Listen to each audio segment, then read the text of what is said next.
ARO का समीक्षा अधिकारी का जो आप बोल सकते हैं, जो असिस्टेंट समीक्षा अधिकारी जो होते हैं उनका जो अभी वैकेंसी आने वाली है, पूरे के पूरे 411 पदों पर, लगभग 411 पदों पर ये बात है। और ये 411 पद कम नहीं होते हैं। एक एक ये जो है एक अच्छा पद है जिसमें कि मतलब हम लोग आज के इस सेक्शन में हम लोग देखने का प्रयास करेंगे इसके सिलेबस को लेकर। तो इसमें जो सिलेबस है आरओ और एआरओ के लिए, ये मतलब एक तरह से यदि आप इसे समझें तो प्रीलिम्स और मेंस के दो प्रारूप में ये बटा हुआ है।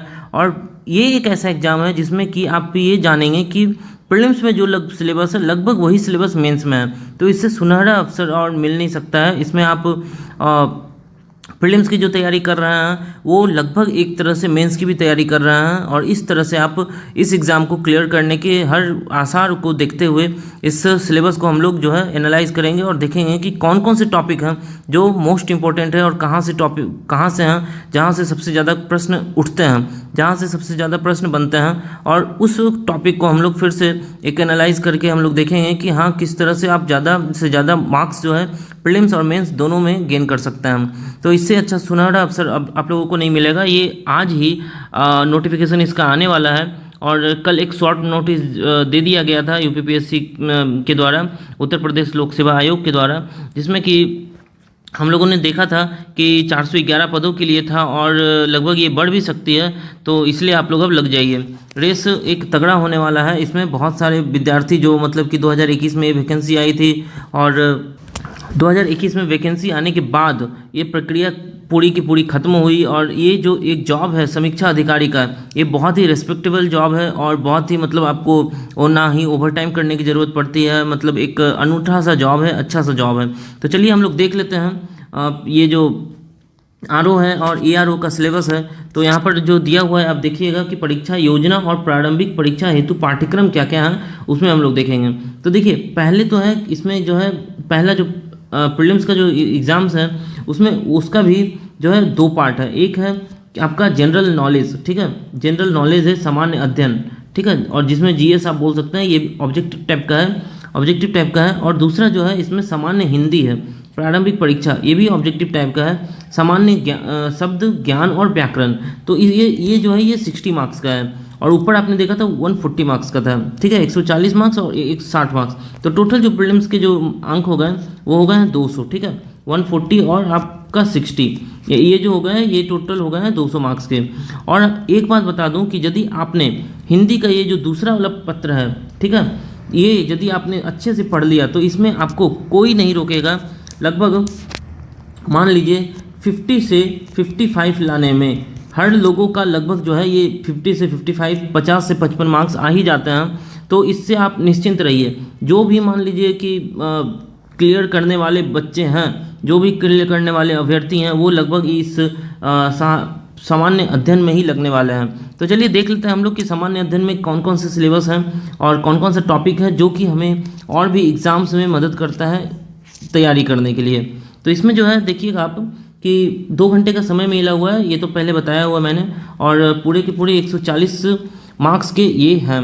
तो इसमें देखिए सामान्य विज्ञान, भारत का इतिहास, भारतीय राष्ट्रीय आंदोलन, भारतीय राजतंत्र, अर्थव्यवस्था एवं संस्कृति, भारतीय कृषि वाणिज्य एवं व्यापार, जनसंख्या, पर्यावरण, नगरीकरण, भारतीय परिप्रेक्ष्य में, ठीक है, ये बातें हो रही है। जो जनसंख्या, पर्यावरण और नगरीकरण है वो भारतीय परिप्रेक्ष्य में होना चाहिए, ना कि विश्व के परिप्रेक्ष्य में। विश्व भूगोल, भारत का भूगोल, प्राकृतिक संसाधन, अधुनातन राष्ट्रीय एवं अंतर्राष्ट्रीय महत्वपूर्ण घटनाएं जो हैं, ठीक है, सामान्य बौद्धिक क्षमता, मतलब जो रीजनिंग्स हैं, मेंटल एबिलिटी है, उत्तर प्रदेश की शिक्षाएं, संस्कृति, कृषि, उद्योग, व्यापार और रहन सहन एवं सामाजिक प्रथाओं के संबंध में विशिष्ट जानकारी, ठीक है। तो आप लोगों ने देख लिया यहाँ पर कि जो सिलेबस है बहुत ही क्रिस्प है, बहुत ही मतलब कि आप बोल सकते हैं लिमिटेड है, इतना भी नहीं है कि मतलब अनलिमिटेड सिलेबस है। तो इससे आप लोग अच्छे से कर सकते हैं। हम लोग अभी देखेंगे आगे और भी मतलब कि ये जो अभी मतलब कि दिए हुए थे जितने भी सिलेबस हैं यहाँ पर, वो कितने बार मतलब मेंस में कौन कौन से टॉपिक्स और रिपीट हो रहे हैं। तो चलिए हम लोग बढ़ते हैं आगे। देखिए इसमें जो हिंदी के सिलेबस हैं उसमें दिए हुए हैं ज्ञान, शब्द ज्ञान जो है और व्याकरण। तो इसमें जो है देखिए आप 1 घंटे का समय मिलता है और 60 मार्क्स का होता है। तो इसमें जो है विलोम शब्द है, वाक्य और बर्तनी शब्द है, जो 10 शब्द मतलब और 10 वाक्य, इस तरह से ये बटा हुआ है कि आपको कितने शब्द या कितने वाक्य आएंगे। अनेक शब्दों के एक शब्द है, ठीक है। तत्सम और तद्भव है, विशेष और विशेषण है, ठीक है। पर्यायवाची शब्द भी हैं इसमें। तो आप देख सकते हैं इसमें 60 मार्क्स के ये हैं हिंदी के। और चलिए बढ़ते हैं आगे, और इसमें देखिएगा कि तो जो मुख्य परीक्षा है, मुख्य परीक्षा की यदि मैं बात कर दूं तो मुख्य परीक्षा में देखिए प्रारंभिक परीक्षा, इसमें भी 2-3 खंड हैं टोटल, ठीक है। पहले तो आपका आता है इसमें जीएस, उसके बाद आता है आपका हिंदी, ठीक है, हिंदी में आता है। उसके बाद आपका एक आता है एसे, ठीक है। तो ये 3 जो है पार्ट इसमें हम लोग मेंस में देखने का प्रयास करेंगे। इसमें जो मेंस का जो पहला पार्ट है, जो जीएस हमने बात किया था, सामान्य अध्ययन, इसके लिए 2 घंटे दिए जाते हैं और पूरे के पूरे जो मार्क्स होते हैं ये 120 होते हैं। जैसा कि अभी प्रीलिम्स में मैंने बताया वो क्वालिफाई मार्क्स का होता है, बट ये जो मार्क्स हैं मुख्य परीक्षा के, ये 120 मार्क्स ये प्रीलिम्स के मार्क्स हैं और ये जुटने वाले हैं, ठीक है। तो ये ध्यान रखिएगा। इसमें देखिए उसके बाद जो है देख लेते हैं सामान्य हिंदी और आलेखन है, ठीक है। सामान्य हिंदी और आलेखन है, ये मतलब कि ये दूसरा पार्ट है। उसमें देख लेते हैं तो सब्जेक्टिव में जो है आपका जो है 2.5 घंटे का समय मिलता है। जो दूसरा पेपर है ये सब्जेक्टिव है हिंदी का, ये 100 मार्क्स का है। और इसमें दिए हुए गद्यांश और का शीर्षक, सारांश और 3 रेखांकित अंशों का व्याख्या है, जो कि जोड़ा गया है यहाँ पर 3 + 6 + 12 टोटल 21 अंक जो है आपके यहीं पर आ जाएंगे। उसके बाद जो है किसी दिए हुए सरकारी पत्र का जो है सारिणी रूप है, टेब्यूलर फॉर्म आपको लिखना है वहाँ पर, ये 15 अंक के हैं। उसके बाद पत्राचार है, तो आप देख सकते हैं यहाँ पर कि पत्र लेखन में भी यहाँ पर ये जो है मुख्य भूमिका अदा कर रहा है, वो जो है 24 मार्क्स के हैं। उसके बाद जो है देखिए आप शासकीय अर्धशासकीय पत्र हैं, कार्यालय आदेश, ज्ञाप और परिपत्र है, विज्ञप्ति है, टिप्पण है और प्रतिवेदन है, अनुस्मारक है, ठीक है। तो आप देख सकते हैं यहाँ पर कि ये जो सब मिलाकर हैं ये 24 मार्क्स के आपके बन जा रहे हैं यहाँ पर खुद। उसके बाद जो है आपका परिभाषिक जो शब्दावली है, प्रशासनिक एवं वाणिज्यिक शब्दावली, उसमें क्या करना है आपको कि अंग्रेजी से हिंदी 5 शब्द दिए जाएंगे, उसको आपको लिखना है, जो 10 मार्क्स का है। हिंदी से अंग्रेजी आपको 5 शब्द दिए जाएंगे, उसमें भी आपको 10 मार्क्स मिलेंगे। और मुहावरे और लोकोक्तियाँ भी दी जाएगी, उसमें केवल 5 जो है, इसमें भी 10 अंक आपको मिलने वाले हैं। तो अब जो है उसके बाद जो है आता है कंप्यूटर ज्ञान, जो कि 5 होते हैं, उसके लिए आपको 10 मार्क्स मिलने वाला है। उसके बाद जो है उसी में खंड 2 होता है, जो सामान्य शब्द ज्ञान और व्याकरण का होता है। जो मैंने बताया था कि जो आप प्रीलिम्स में हिंदी पढ़ेंगे वही लगभग सिलेबस इसमें है, लगभग मान लीजिए आप। तो ये जो विलोम शब्द हैं, वाक्य एवं बर्तनी शब्द हैं, अनेक शब्दों के एक शब्द हैं, तत्सम एवं तद्भव शब्द हैं, विशेष और विशेषण हैं, ठीक है। तो 6 शब्द आपको दिए जाएंगे यहाँ पर, और 6 शब्द के 12 अंक होंगे। तो 12 × 5 जो है आप यहाँ पर देख सकते हैं, ये होते हैं आपके टोटल 60 मार्क्स, ठीक है। तो ये भी जो है ऐड होने वाले हैं। उसके बाद बताया हम, जैसा कि हमने बताया कि हिंदी के निबंध हैं, जिसके लिए 3 घंटे आपको पूरे मिलेंगे और इसके 120 मार्क्स हैं, 40 मार्क्स ईच, ठीक है। तो आप यहाँ पर ध्यान रखिएगा।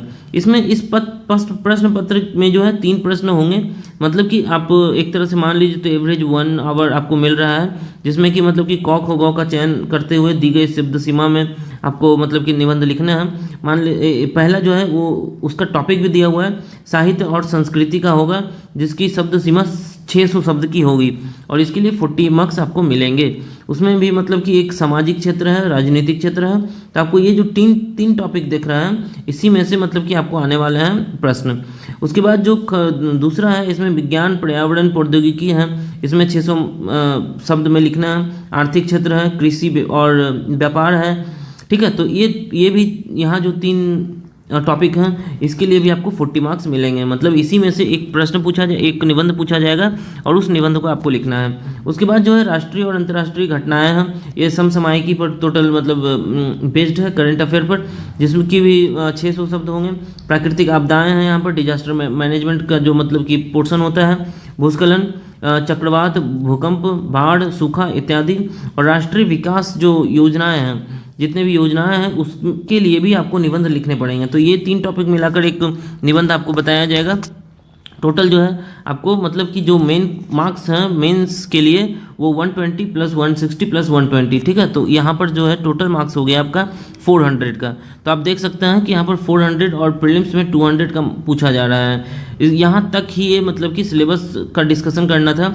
आप लोग सिलेबस को देख चुके हैं और आप लोग देख सकते हैं कि प्रीलिम्स और मेंस का सिलेबस इसमें इतना सिमिलैरिटी है दोनों में कि आप लोग को ये एग्ज़ाम जो है देना अनिवार्य ही हो जाता है। और 411 पद जो इस बार निकले हुए हैं ये कम नहीं है, ठीक है, बहुत ज़्यादा पद हैं। और 2021 में जो पद जो कि मतलब कि एग्ज़ाम हुआ था वो लगभग ख़त्म हो गया है और अब ये जो है नए सिरे से एग्ज़ाम होने वाला है।